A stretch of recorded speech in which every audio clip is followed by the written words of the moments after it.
guys, I'm very excited to come to you with this video. It is going to be a first impressions, well, not first impressions, but a unboxing and swatching of the new Lorac Pro palette. You're like, Candace, what? Candace, what? Yes, there's a new Lorac Pro palette, and it is called the I Heart Brunch Pro palette. I Heart Brunch Pro palette. And it is the theme of like pastel shades. I am going to open it up and show you. Let's get into some logistics. It is sold at Ulta. I think it's an Ulta exclusive.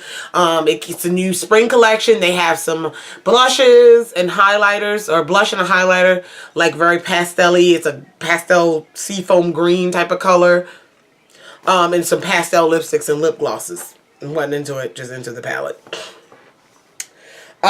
Yes, $44 for this palette at Ulta, which is kind of, I don't know, once I swatch them, because you do get 16 shades, and you get 16 shades in the other Pro palettes, the Pro 1, Pro 2, Pro 3, but they're only $42 if I'm not mistaken. However, with that extra $2, you are getting a brush in this palette. You're getting a double-ended brush, something that Lorac does not usually do, I don't think. And you're also getting a sample of the Lorac Behind the Scenes Eye Primer. I will have this eye primer for the rest of my life, because you guys know I buy every Lorac palette, and every Lorac palette comes with some eye primer. The unzipped, so with the Pros, 1, 2, 3. The unzips, 4, 5. I don't think the Mega Pros come with eye primer. So I probably have about 6 of these now. And eye primer goes a long way.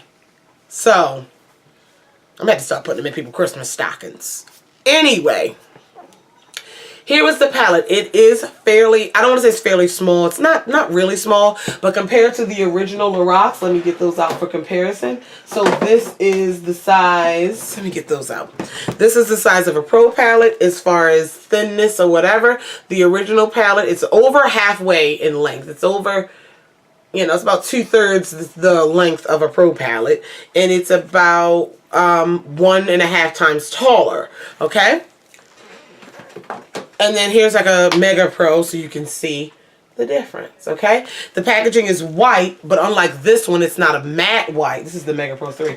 Unlike this one, it's not a matte white. It's a shiny, glossy white, so you definitely will be able to clean off those fingerprints. See my light reflecting off of it? You definitely will be able to combat those fingerprints. Ready to open it up?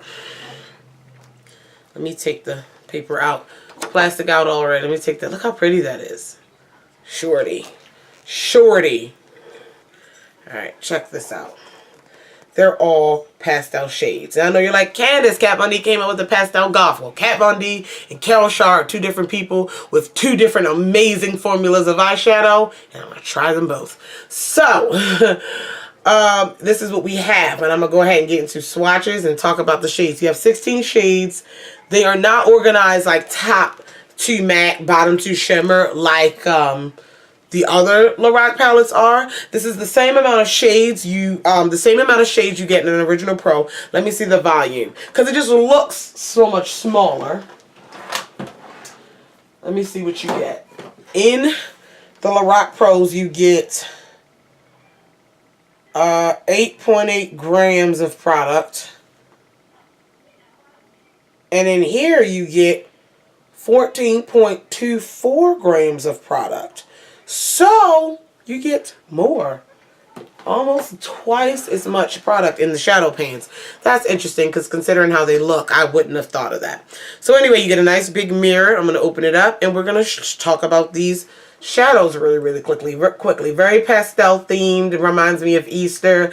The Kat Von D pastel goth palette really opened up my eyes and helped me challenge myself with using pastel shades, and I'm still having fun and I'm still loving it. So here's another pastel-y palette to check out. Now, as a woman of color, and be honest with you, realistically, they're not the ideal shades for us. They're not the ideal, but a good quality shade, because it's like a Kat Von D pastel goth, you go make it work. So let's go ahead and swatch these. I'll do some names and swatches. So at the top, actually, I'll take a snapshot.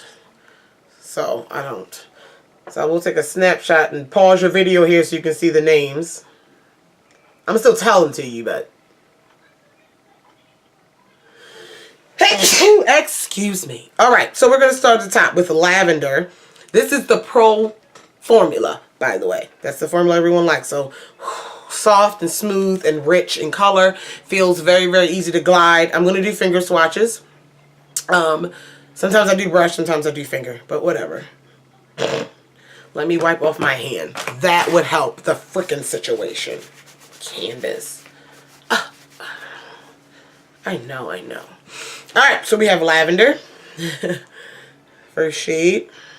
Get a few on here. We have Eggs Benny. Gluten-free. And we have Hot Sauce. Love that one. It's my favorite name already. Hot Sauce. Here we go. This is what the first 4 look like. Excuse me not being able to focus my hand. So we're getting some quality pigment here. Let's keep going. Alright, we have Jelly Donut, Pancakes, Sorbet, and Valet.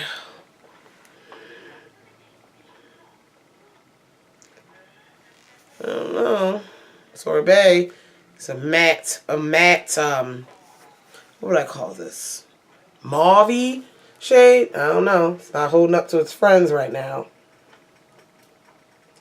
Don't want my camera to wash out the color, but they're all pretty boring colors in that row. Alright, almost there. We have Bloody Mary, Blueberry Scone, Moonlight, and Avocado Toast, which is a beautiful mint green. Wow, that's so pretty. Let's not wash them out, but they are pastel shades. I think my camera's washing them out a slight bit now that I'm looking at it. When I hold it close, you can see the true shade. But the quality and the pigmentation so far is there. Once I'm done this last row, I'll give you my thoughts. Mimosa, Smoothie, French Toast, Sundae, Fun Day. Ooh, that's probably my favorite row.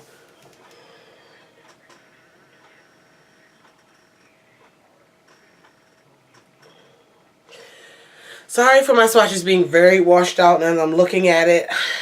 It's a camera setting that I have to work with, and you guys have been so patient with me, and I appreciate that. So I will hold this up one more time so you really can see them catch the light. Really can see their true shade. They're not all super light. Washed out shades like that. Alright, so my opinion, it's going to take some creativity on my skin to make this work. With that being said, I love the quality already. It's classic Lorac Pro quality. No issues there, but putting a look together, and I will take a little bit of creativity. I don't think this is something everybody needs. I don't think this is something, if you are a warm, neutral, 35-0 theme type of person, Morphe 35-0, or Anastasia Beverly Hills Modern Renaissance. Everyone loves that one for some reason. That theme of color, that theme of warmth, that theme of eyeshadow looks, this is probably not for you. If you want to experiment with something, definitely pastel is very nice. Some people said it reminded them of the Pantone Color of the Year watercolor Sephora palette. I don't own that one. I can see that being so. But I'm sure the pro quality of the Lorac shadow is a little bit better. I don't have anything too much to say about it. I think the color selection hit the pastel theme. I think it hit it spot on. I really do. I appreciate that there only being one white shade in here. You have a light nude shade and you have a yellow, but that only white is the one at the top, and I can appreciate that from Lorac. You guys know how I felt about that with the Lorac Mega Pro 3, and how she didn't put a bunch of light whites in there. These all have very distinctive and very different color families, and they're just very different, and they show up very different on the skin despite my camera washing them out. But I really am excited to go ahead and play around. The size is perfect for travel. This is one of those ones where you may have to pull in a transition, pull in something to make it cohesive and more comfortable for you to not understand, but more comfortable for you to necessarily wear or focus on. You may want to do just like a pop underneath the eye as liner or something like that if you don't want to make a whole eye of pastel shades, because that can be very intimidating, and I understand. But yeah, let me know if you're interested in picking this up, if how you feel about it, or if I helped you make a decision in one way or the other. If you have any questions, comments, concerns, go ahead and leave them down below, and I love you all, and I'll talk to you guys in the next one. Bye.